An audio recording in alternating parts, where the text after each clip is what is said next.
오늘 돈의 재정립이라는 말씀으로 하나님 말씀 전하겠습니다. 여기에 나오신 모든 사랑하는 한몸 공동체와 성도들, 또 온라인으로 예배하는 모든 성도들 가운데 하나님의 은혜가 있기를 원합니다. 불을 켜주세요. 네. 예, 우리는 보통 돈이 많은 사람한테 저 사람 진짜 잘 살아 이렇게 표현을 하죠. 그런데 돈이 많은 사람을 표현할 때 정확한 호칭은 바로 부자라고 표현하는 것이 맞습니다. 잘 산다고 하는 것은 김창옥 교수가 말했는데요. 사이가 좋다라고 정의했습니다. 그러나 그리스도인에게 특별히 내가 잘 살고 있어 라고 한다면 창조 목적에 맞게 사는 것을 잘 산다 할 수 있습니다. 이사야 43장 21절에 보면 이 백성은 나를 위하여 지었나니 나를 찬송하게 하려 함이니라 라는 말씀이 있습니다. 우리가 이 땅에 창조된 이유가 바로 하나님을 찬송하기 위해서 만들어졌다는 것입니다. 예를 들어서 우리가 의자를 만든 목적이 무엇입니까? 앉으려고 하는 거죠. 마이크를 만든 목적이 뭘까요? 작은 소리를 크게 전하려고 하는 것이죠. 우리 드럼을 만든 목적은 뭘까요? 음악을 잘 박자를 맞추고 조화롭게 음악을 만들기 위해서 만들어졌죠. 물컵은 왜 만들어졌을까요? 머리를 이렇게 통을 때리려고 이렇게 만들었을까요? 네. 물을 담아서 먹기 위해서 만들었죠. 이처럼 모든 사물, 모든 피조물은 그 목적에 맞게 만들어졌습니다. 우리 또한 하나님께서 창조하셨다는 것을 믿는다면 우리가 창조된 목적이 반드시 있죠. 우리는 하나님을 찬송하기 위해서 만들어진 존재입니다. 하나님을 입으로 찬송할 수도 있지만 우리가 삶으로 찬송할 수도 있죠. 찬송은 무엇일까요? 바로 하나님을 높여드리는 것, 이것이 찬송입니다. 그런데 언제부터인가 이 사회가 하나님을 찬송하기보다 돈을 찬송하기 시작했습니다. 그리고 돈이 인생의 가장 큰 가치가 되었습니다. 특히 청년 친구들에게 물어보면 이 청년들은 돈을 많이 버는 게 삶의 목적인 친구들이 굉장히 많이 있습니다. 좋습니다. 거기까지 좋습니다. 그러나 우리의 삶을 거의 주도하는 것이 돈이라 해도 과언이 아닌데요. 여러분들이 가장 관심이 있어 하는 이 돈을 찬송하는 것은 하나님께서 죄라고 말씀하십니다. 그래서 우리가 돈에 대해서 정립할 필요가 있다고 생각이 들어서 오늘 성경적 근거를 한번 살펴보고자 합니다. 결론은 우리는 하나님을 찬송하기 위해서 돈을 벌어야 하고 돈을 사용해야 하는 것이 우리가 삶으로 하나님을 찬송하는 것입니다. 그래서 돈에 대한 바른 정립이 우리에게 반드시 필요함을 느낍니다. 오늘 돈에 대해서 차근차근 정리해 보겠습니다. 돈은 먼저 신입니다. 우리가 살고 있는 사회를 자본주의 사회라고 합니다. 영어로 캐피탈이라고 하죠. 이 캐피탈이라는 단어의 뜻은 수도라는 뜻도 있고 최고라는 뜻도 있고 자본이라는 뜻도 있습니다. 그러니까 자본주의 사회란 말을 순수하게 해석하면 자본이 최고, 돈이 최고인 사회라는 거죠. 그런데 이런 사회가 예전에는 절대 없었던 사회예요. 그리스에서는 지혜가 최고의 가치였고 로마는 용기가 최고의 가치였고 유교 문화권에서 동아시아는 인의를 최고의 가치로 보았습니다. 그럼 여기서 히브리 문명에서 가장 큰 최고의 가치는 무엇이었을까요? 히브리 문명. 퀴즈입니다. 히브리 문명. 뭐가 최고의 가치였을까요? 하나님. 네, 맞습니다. 그러나 그거를 신앙적인 용어로 바꾸면 믿음이었습니다. 항상 돈보다 더 중요한 가치가 있다고 믿었는데 지금의 사회는 돈이 가장 중요한 가치가 되어버렸습니다. 그러므로 오늘 마태복음 6장 24절 말씀처럼 한 사람이 두 주인을 섬기지 못할 것이니 혹 이를 미워하고 저를 사랑하거나 혹 이를 중히 여기고 저를 경히 여김이라. 너희가 하나님과 재물을 겸하여 섬기지 못하느니라 예수님께서 말씀하셨습니다. 이 말은 바로 돈이 하나님과 동급임을 말해준다는 거예요. 그래도 과언이 아니죠. 지금 사회는 돈이 신인 사회입니다. 돈이면 안 되는 것이 없고 안 되는 것도 돈이면 되게 하는 사회입니다. 여기에서 나오는 재물은 헬라어로 뭐라고 하냐면 맘몬이에요. 맘몬. 바로 우상이라는 거죠. 살아있는 신, 그 사람들이 믿고 있는 우상, 신을 말하고 있는 셈입니다. 돈을 우습게 여기다가는 우리가 큰일 날 수 있습니다. 돈을 별게 아니라면 예수님이 재물에 대하여 이렇게 성경에 얘기하실 리도 만무합니다. 돈 때문에 사람을 죽이고 돈 때문에 교회가 무너지고 돈 때문에 꿈을 바꾸는 것은 돈을 신으로 생각하여 벌어지는 일입니다. 그렇다면 우리는 돈을 피해야 할까요? 우리는 이제 산에 들어가서 자연에서 살아야 될까요? 아니죠. 돈이 아무리 신이어봤자 이 돈은 우상에 불과하고 하나님 안에 있는 피조물에 불과합니다. 그 말은 즉 최고의 유일신 하나님 손 안에 돈이 있다는 것을 우리가 기억한다면 우리가 돈에게 지지 않을 수 있습니다. 우리가 하나님을 주인으로 삼는 한 돈이 우리를 지배할 수 없다는 의미이기도 합니다. 돈의 종이 아니라 하나님의 종이 되어야 합니다. 우리 삶의 최고의 가치는 돈이 아니라 하나님이 되어야 한다는 의미로 오늘 성경은 말하고 있습니다. 두 번째로 돈은 선입니다. 돈과 하나님 중에 누가 힘이 셀까요? 여러분, 하나님. 네. 돈은 어디에서 온 걸까요? 바로 하나님으로부터 온 것입니다. 그래서 선하다 할 수 있겠죠. 하나님으로부터 나오는 모든 것은 선하기 때문에 돈도 선하다고 할 수 있습니다. 돈을 하나님의 관점에서 바라본다면 그것이 돈이 선이 될 수 있다는 유일한 말이죠. 이것이 그리스도인의 관점, 바로 시각입니다. 리처드 포스터는 돈, 섹스, 권력이라는 책에서 돈을 이렇게 이야기했습니다. 돈이 하나님의 은총이며 더 나아가 하나님과의 관계를 향상시키는 수단이며 하나님의 사역에 순종하는 도구다 라고 말했습니다. 누가복음에는 삭개오와 부자 청년 이야기 두 청년이 나오는데요. 둘 다 돈이 많은 사람이었습니다. 그런데 삭개오 이야기는 돈에 대해서 굉장히 긍정적으로 얘기를 합니다. 합당하게 사용함으로 인해서 구원에 이르는 길에 이르렀습니다. 삭개오는. 그러나 그 뒤에 나오는 부자 청년 이야기는 부정적인 면을 다룹니다. 돈 때문에 영생의 기회를 놓치고 고민하고 떠나갔습니다. 피조물로서의 돈 자체는 선하지만 돈을 우리가 어떻게 사용하느냐에 따라 결과는 완전히 달라진다는 것이죠. 우리 세기 최고의 전도자 빌리 그레함 목사는 이렇게 말했습니다. 당신이 돈을 어떻게 사용했는지를 말해주면 나는 당신이 어떤 사람인지를 알 수 있다. 우리가 돈을 어디에 사용하는지를 보면 그 사람이 어떤 사람인지를 알 수 있다는 말이죠. 그리스도인에게 있어 돈은 신이 아니라 도구입니다. 돈을 하나님과 이웃을 위해 사용한다면 사람을 살리고 가정을 살리고 교회를 살릴 것이지만 내가 만약 돈을 바르게 사용하고 있지 않다면 우리는 그리스도인의 삶이 아니라 세상 사람들과 똑같은 아니면 더 못한 삶을 살아가게 될 것입니다. 세 번째, 돈은 악입니다. 선이고 악이고, 네, 굉장히 다양한 정리가 되죠. 디모데전서 6장 10절에 보면 돈을 사랑함이 일만하게 뿌리가 된다라고 했습니다. 성경이 아주 단호하게 이야기하죠. 돈 자체는 악이 아니지만 돈을 사랑하는 것은 악이라는 말씀입니다. 돈은 잘못 사용하면 죄를 가리는 수단으로 사용할 수 있습니다. 록펠러나 워너메이커를 통해 11조 생활에 대한 많은 책들이 나와요. 11조를 이렇게 많이 해서 부자가 됐다, 부자가 되려면 11조를 해야 된다라는 무수한 책들이 나오지만 저는 개인적으로 별로 마음에 들지 않습니다. 많은 교회에서도 지금도 설교하면서 많은 성도들에게 11조를 받아내고 있습니다. 그들이 바친 11조는 다른 사람을 아프게 하고 다치게 한 것으로 하나님께 드려진 것들입니다.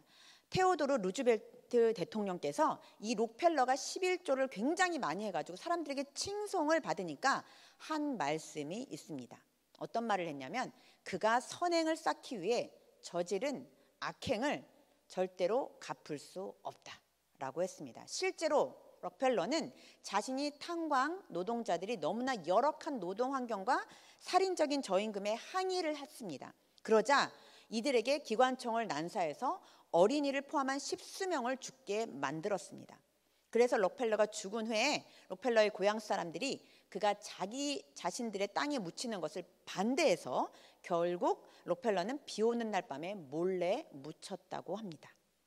돈을 부당한 방식으로 벌어 하나님께 드리는 것은 재물과 11조에 대한 잘못된 이해에서 온 것입니다. 11조란 김민호 목사님께서 정의해 주셨는데요. 한번 다 같이 읽어보겠습니다. 시작. 자신의 모든 재물이 하나님의 은혜로 주어진 것이므로 이 모든 재물을 하나님의 뜻대로 사용하겠다는 반복적 고백 행위입니다. 11조는 하나님이 우리에게 모든 것을 주셨다는 것을 은혜로 고백하는 행위고, 이 11조를 매주 드림으로써 내가 하나님 앞에 이 물질을 잘 사용하겠다고 계속 반복적으로 고백하는 행위라는 것입니다. 그러니 자기 마음대로 재물을 사용해 놓고 11조만 잘 드리면 내가 축복을 받겠다 하는 말은 성경에 전혀 근거가 없습니다. 돈을 악하게 사용하는 것일 뿐입니다. 네 번째, 돈은 아래입니다. 하나님과 사람 사이에 사람의 위치는 위일까요? 아래일까요? 아래이죠. 그럼 사람과 사람 사이에서의 위치는 어디일까요? 위일까요? 아래일까요? 사람과 사람 사이에. 그렇죠. 동급이죠. 동등하죠. 그렇다면 물질은 위일까요? 아래일까요? 아래입니다. 물질의 위치는 당연히 우리의 아래입니다. 우리의 위가 아니라 우리의 아래라는 것을 꼭 명심하셔야 합니다. 물질은 우리의 도구일 뿐 어떤 경우에도 우리 삶의 주인이 될 수 없습니다.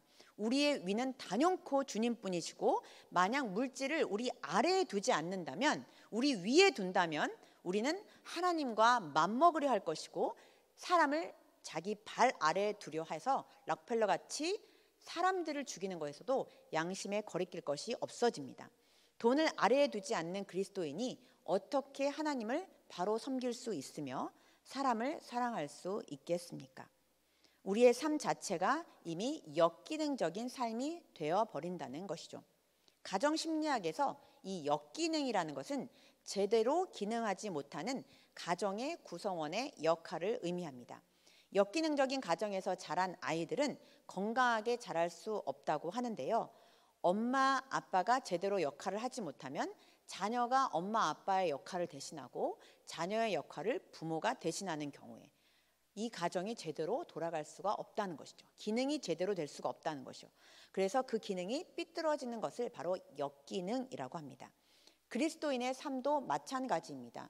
돈의 우선순위, 하나님의 우선순위가 그 역기능적인 기능으로 작용하면 돈을 우상으로 섬기는 한 돈이 인간의 역할을 하고 인간이 도구화 되어 버리는 것입니다. 마지막으로 돈은 진통제입니다. 디모데전서 6장 10절 말씀 함께 읽어보겠습니다. 시작.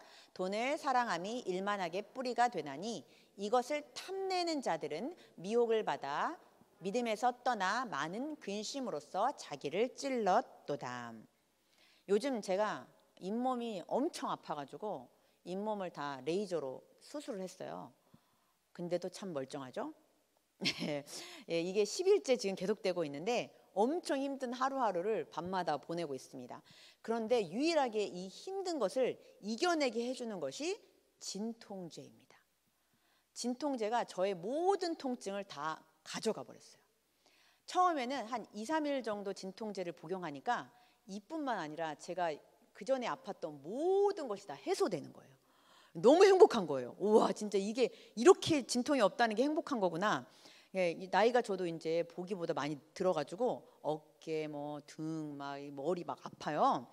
그런데 3일 정도 지나고 괜찮았는데 이제 4일, 5일, 6일, 7일이 지나니까 몸이 붓기 시작하는 거예요. 그리고 변비가 엄청 심해지는 거예요.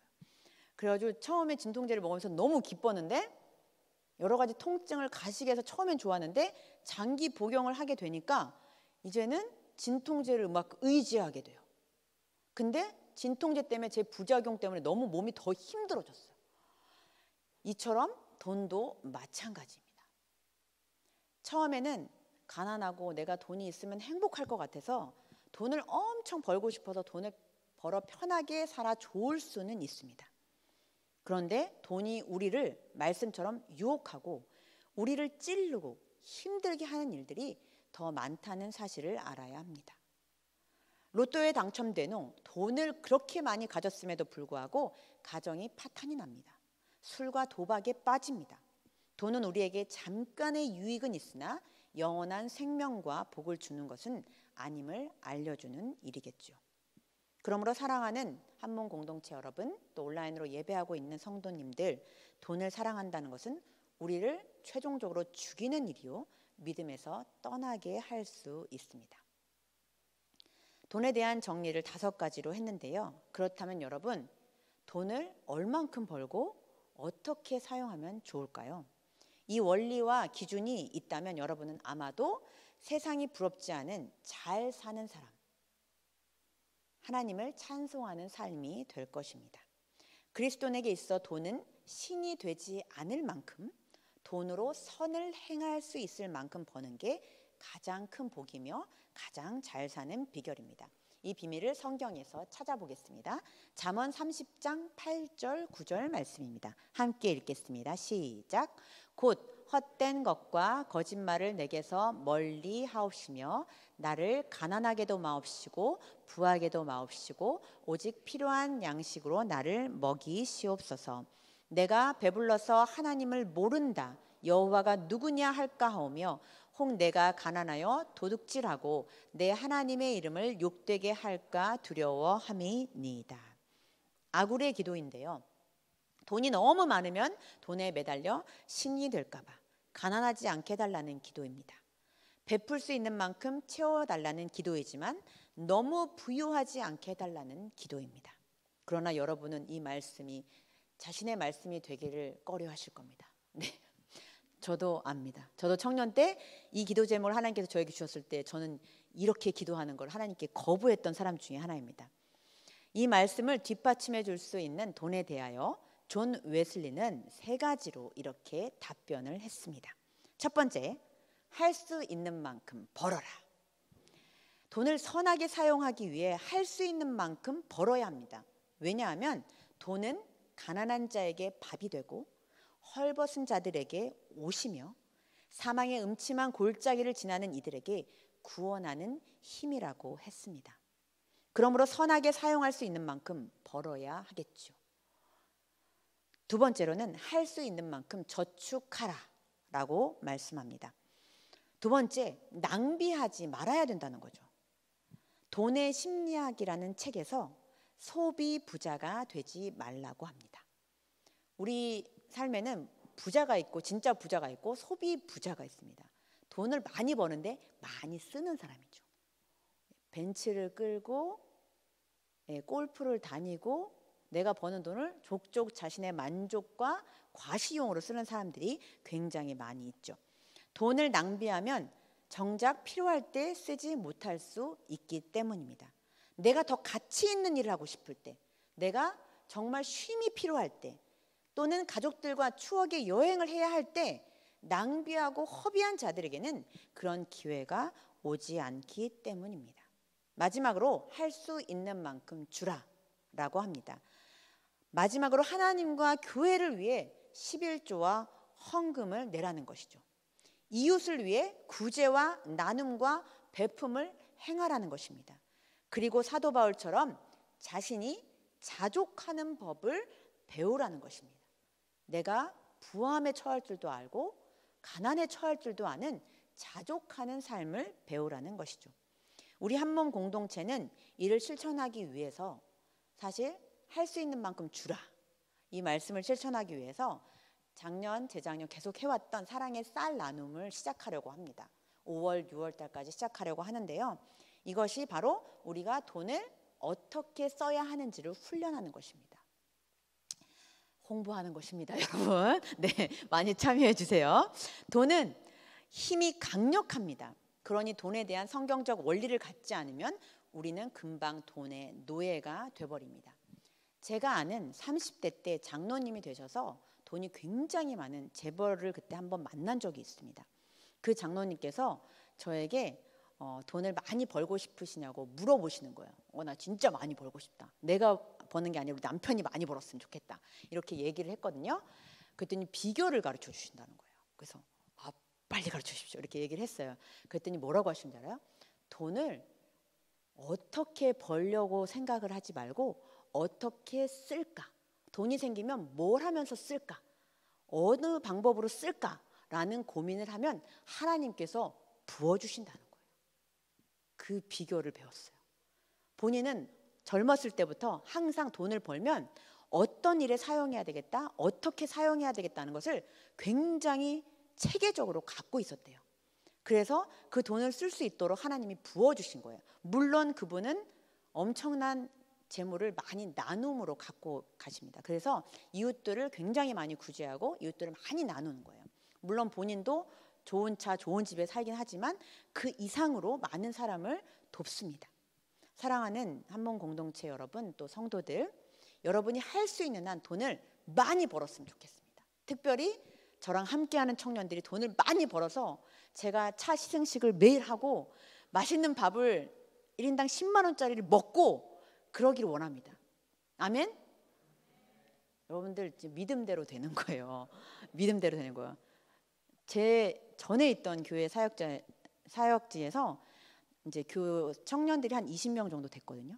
20명 정도 됐는데 그 청년들이 저랑 같이 5년 동안 사역하면서 한 8명 정도가 백수에서 CEO가 됐어요. 놀랍은 정도로. 제가 맨날 축복했거든요. 나에게 1인당 10만 원짜리 밥을 사게 될지어다. 나에게 1년에 한 번씩 차를 시승하게 할지어다. 막 이러면서 제가 했거든요. 진짜 그렇게 샀습니다. 지금도 이렇게 연락이 오거든요. 여러분 할 수 있는 한 돈을 많이 벌기 원합니다. 그러나 기억하십시오. 그리스도인은 돈을 따라 사는 인생이 아니라 사명을 따라 사는 인생입니다. 사명을 따라 살아갈 때 하나님께서 물질을 부어주시고 하나님을 찬송하는 삶으로 거룩히 여김을 받을 것입니다. 그의 나라와 그의 의를 구하라. 그러면 이 모든 것을 더해주신다. 약속하셨습니다. 믿음으로 구하는 여러분 되시기를 주님의 이름으로 축복합니다. 아멘. 우리 함께 찬양할 텐데요. 내가 주인 삼은, 혹시 내가 하나님 외에 다른 주인을 삼은 것이 있다면 오늘 이 시간에 결단하시길 원합니다. 우리가 돈은 선이고 돈은 신이고 돈은 악이고 돈은 우리의 아래이며 돈은 진통제에 불과합니다. 우리가 돈에 목숨 걸지 않는 청년들 되기를 원합니다. 하나님을 위해서 목숨 거는 청년 되기를 원합니다. 내가 주인 삼은 모든 것을 내려놓고 주님 앞에 나아가며 찬양하길 원합니다. 함께 찬양하겠습니다.